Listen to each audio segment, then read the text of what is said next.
Hey friends, hope you guys are having a good day so far. In this video, I would like to talk a little bit about what transport engineers do and some of the pros and cons of being a transport engineer.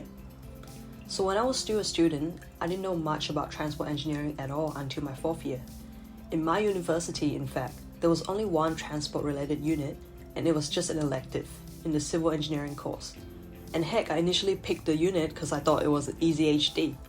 So after working as a transport engineer for a year, I thought I would share a little bit about what we actually do. So a quick Google search will tell you that transportation engineering is a branch of civil engineering that is involved in the planning, design, operation and maintenance of a safe and efficient transportation systems. So for some context, transport engineering dates back to traffic engineering, and as its name suggests, it used to focus on just ways to improve traffic.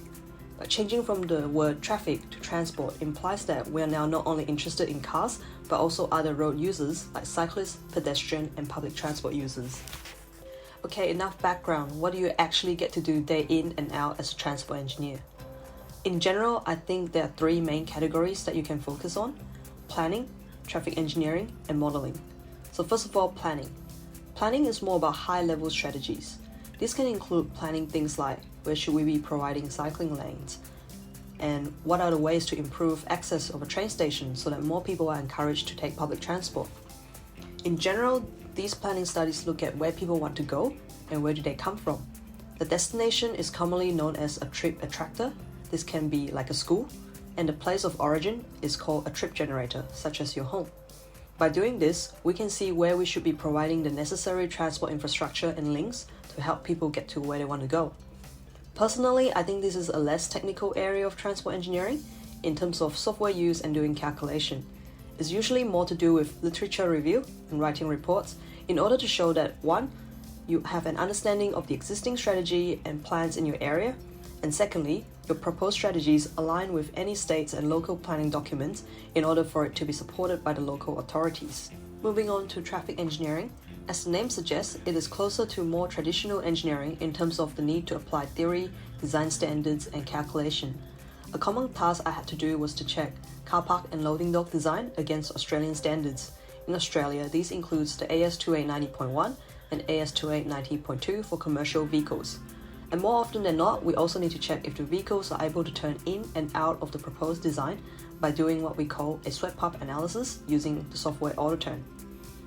These are usually done as part of a traffic impact assessment, also known as a TIA, which is required as part of a development application to build anything new.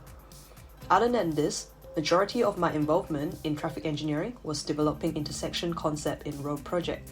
This is usually done during the concept phase, which is after the planning outcome indicates a need for a road or an interchange.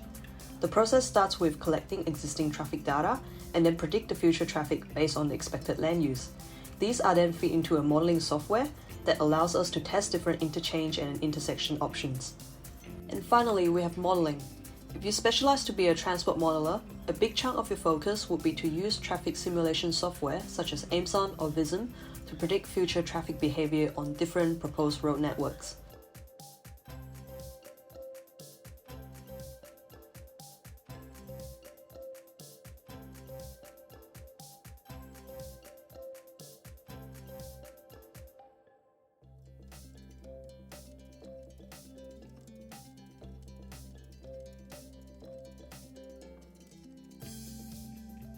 With any modeling, there's a lot of data to process and analyze, so people with interest in data analytics and visualization would enjoy this area more.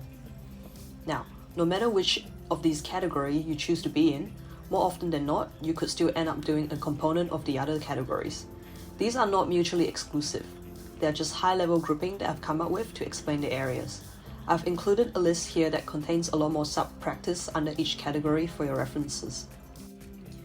Moving on to a few pros and cons of being a transport engineer for those who are considering it as a career. First of all, we'll start with pros. So there's always a demand for better traffic solution, meaning that you always have a job. Congestion is only getting worse over time with the increase in population, so the road industry is considered fairly stable compared to mining or oil and gas. Secondly, it is also a very dynamic and progressive field. New sub-disciplines are constantly being added. Things like the smart freeway technology and the intelligent transport system are good examples of recent advancement in this field. And finally, there's a little bit more wiggle room in terms of making assumptions. That's because majority of the projects in transports are planning studies, which are quite high level, so you can get quite creative with your assumptions as long as you can justify them. And yes, if you get it wrong, you might make traffic worse while wasting a lot of money, but this is, in my opinion, less critical compared to something like causing a massive oil spill in the middle of the ocean, or the building you worked on have collapsed and kill people. Of course, no one wants to make mistakes in any engineering, but I just think that the consequences in transport is a little bit less daunting. And moving on to cons, my old lecturer used to say traffic engineering is the climate change of engineering. Everyone seemed to have a very strong opinion about it and are not shy to voice their opinion. So your recommendations and expertise are challenged more often compared to other civil disciplines. No one is going to tell a bridge engineer how to build a bridge, but you can sure hear someone complain about traffic every single day. And secondly, road projects often involve many agencies, such as Department of Transport, local government, roads authority, cycling group, etc. etc. So we often have to run large workshops to make sure that everyone's opinion is captured. But it can be very, very challenging to keep everyone happy, as everyone has a different agenda. I once sat in a meeting with our client who looks after roads, and we just could not get the other people who look after buses to agree with our solution. So don't think that you can just hide behind a computer and do calculation all day.